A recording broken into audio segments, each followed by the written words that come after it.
السلام عليكم ورحمة الله وبركاته.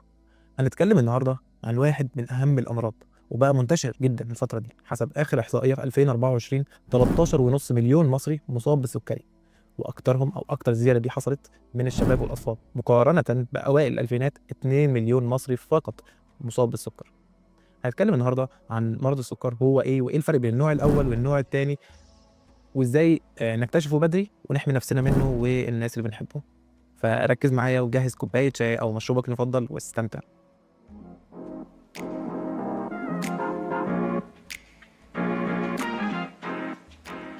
يعني إيه مرض السكري؟ السكري ببساطة هو ارتفاع مستوى الجلوكوز أو السكر في الدم، وده يا إما ليه سبب من الاتنين. السبب الأول يا إما بسبب ضعف إنتاج الأنسولين من البنكرياس، وده اللي هو النوع الأول بسبب ممكن خلل في الDNA أو أسباب غير معروفة حتى الآن، واللي ليه نظرية هنتكلم عليها بعد شوية.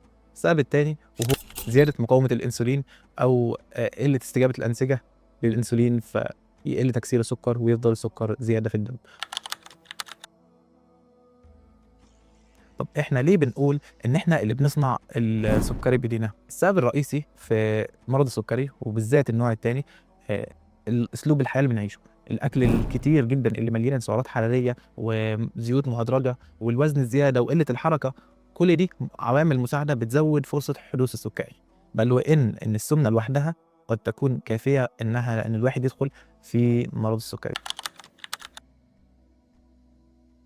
أنواع السُكَر عندنا النوع الأول والنوع التاني. النوع الأول ده بييجي في الأطفال في سِن صغير، الطفل بيبدأ يعاني من دوخة، إغماءات متكررة، ممكن يكون رفيّع زيادة. ده بيحصل بسبب أجسام مضادة ضد خلايا البنكرياس أو islets of Langerhans تكسّر الخلايا اللي بتصنّع الأنسولين، فالبنكرياس يفقد القدرة تمامًا على إنتاج الأنسولين، وهنا بيحصل النوع الأول، والطفل ده من البداية بيكون عايش على الأنسولين.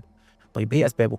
حتى الآن ما فيش سبب واضح، لا سبب جيني ولا سبب يعني نقدر نقول من الأب أو من الأم، لأ هو بيحصل كده بدون سبب واضح.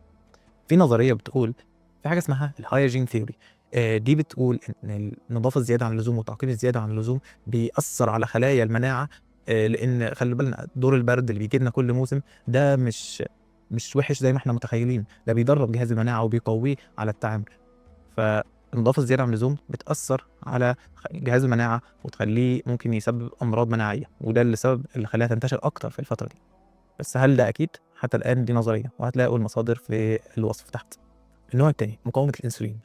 شخص وزنه زيادة، بياكل سكريات كتير، بياكل أكل من الشارع بزيوت مهدرجة، آمم، مش بيمشي، مش بيعمل رياضة، وده ليه نظريتين. الأولى إن الخلايا الدهنية اللي بتملى الفات دي، إنها بتغطي مستقبلات الأنسولين، فالأنسولين ييجي يشتغل ما يلاقيش المستقبل اللي يشتغل عليه، ففي الحالة دي السكر بيفضل عالي لإن الجسم مش بيستفيد من السكر اللي في الدم ده. دي نظرية. والنظرية التانية إن الأنسولين بقى عليه مقاومة، يعني الأنسولين بييجي ويشتغل بس الجسم بيقاومه فما بيدّيش الكفاءة أو القوة الكافية لأدائه، ففي الحالة دي برضه بيفضل مستوى السكر عالي في الدم. النوع التاني ده الحمد لله نقدر نحمي نفسنا منه، ولو حصل نقدر نبدأ نشوف إزاي نعمل أساليب الوقاية والعلاجات، نتكلم عليهم بعد شوية. طيب إيه أشهر أعراض السكر؟ سواء النوع الأول والنوع التاني بيبقى أعراض زي عطش على طول كتير أوي، بيروح الحمام كتير جدًا، تعب وإجهاد أو يحس إن هو مش قادر يبذل أي مجهود. بالنسبة للنوع الأول بيبقى طفل رفيّع، بالنسبة للنوع التاني بيبقى راجل كبير أو ست بس مليانين أوي أو تخان أوي. ده الفرق بينهم أو الأعراض اللي ممكن نشوفها. ليه الأطفال الفترة دي بييجي لهم النوع الأول أكتر من زمان بكتير؟ السبب هنا لا هو وزن ولا هو أكل ولا أسلوب حياة، بيبقى غالبًا خلل مناعي أو مشكلة في خلايا المناعة بتهاجم البنكرياس. وفي نظريات بتقول إن عوامل بيئية أو عوامل وراثية أو فيروسات بتعمل الموضوع ده. طبعًا إحنا قُلنا الhygiene theory، النضافة أو الhygiene الزيادة بيأثّر على خلايا المناعة بشكلٍ ما، بشكل غير واضح، فيخلّيها تهاجم خلايا الجسم ذات نفسه. السكر ليه مضاعفات كتير وتقريبًا على الجسم كله، ما فيش سيستم واحد أو جهاز واحد أو بيسيبه.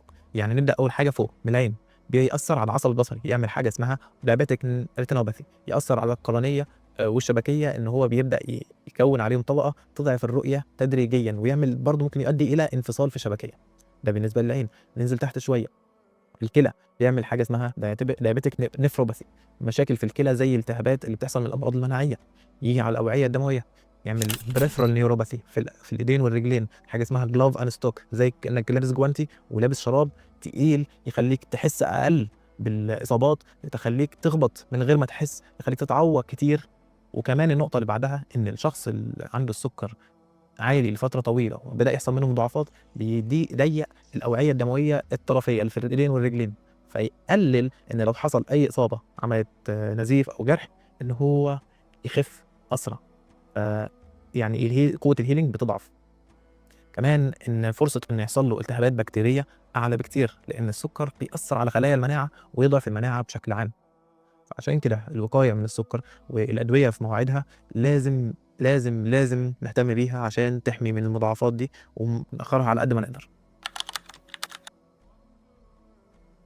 ممارسة الرياضة لمدة نُص ساعة 3 مرات في الأسبوع تقدر إنها تحمينا من مرض السكري.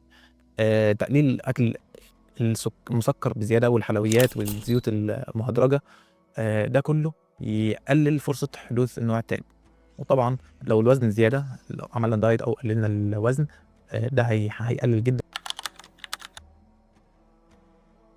إزاي نشخّص سُكّر؟ في قياسات لازم نكون عارفينها، السُكّر الصايم، السُكّر بعد الأكل، والسُكّر التراكمي. السُكّر الصايم أقل من 100، السُكّر اللي بعد الأكل لحد أقل من 160، إنما السُكّر التراكمي يبقى أقل من 5.8، 5.8. وطبعًا من 5.8 ل6.5 pre-diabetic أو اللي هو borderline أو في النُص كده، فوق 6.5 يبقى مشخّص كسُكّر. لو واحد كبير شوية في السِن اتشخّص بالسُكّري، في الحالة دي الوقاية والتمارين مش هتبقى لوحدها كفاية، هنحتاج ناخد علاج، وده طبعًا اللي بيوصفه الدكتور بعد ما يشوف طبعًا تحليل السُكّر الصايم والسُكّر التراكمي. وعشان نكون عارفين إيه الفرق بينهم، السُكّر الصايم هو بعد 8 ساعات أو ل10 ساعات صيام بنقيس السُكّر ونعرف مستوى السُكّر بعد الفترة دي كلّها في الدم. في الطبيعي طبعًا بيبقى أقل من ال100، بس الأشخاص اللي عندهم سُكّري هيبقى أعلى من كده. أمّا السُكّر التراكمي بيقيس مستوى السُكّر في كرات الدم الحمرا اللي هي بتعيش 120 يوم، فبيشوف مستوى السُكّر على مدار 3 ل4 شهور، فبنعرف ساعتها هل السُكّر في الفترة اللي فاتت دي كلّها منتظم والّا لأ، لإن ممكن يكون السُكّر في الوقت ده عالي، أكلت حاجة مسكّرة أوي، أكلت عسل، رفع السُكّر مرّة واحدة، بس السُكّر التراكمي بتاعنا كويس. الخطوات العلاجية، أول حاجة تغيير نمط الحياة بالنسبة لو النوع التاني طبعًا، أكل صحّي، حركة زيادة، نُص ساعة رياضة 3 مرات في الأسبوع. أدوية بقى تحسّن أو تزوّد حساسية الأنسولين، في طبعًا كذا نوع، في حاجة اللي هو الmetformin، في الGLP-1 وفي الSGLT، ده يعني دي الأسماء العلمية، في طبعًا أسماء تجارية زي الجالفاز والسودوفاج والجلوكوفاج وأسماء كتير جدًا. الدكتور طبعًا هيوصف كل واحد النوع المناسب ليه. وعلاج السُكّر لازم كل شخص على حسب مستوى السُكّر بتاعه، على حسب وصل لفين في العلاجات، بيتكتب له العلاج، مش بس روشتة يعني هيمشي عليها أي حد وخلاص. السُكّر مرض بسيط، الوقاية منه سهلة، نمط حياة منتظم، رياضة، أكل صحّي، لوحدهم كفاية إن هم يحمونا من السُكّر ومن مضاعفاته الخطيرة.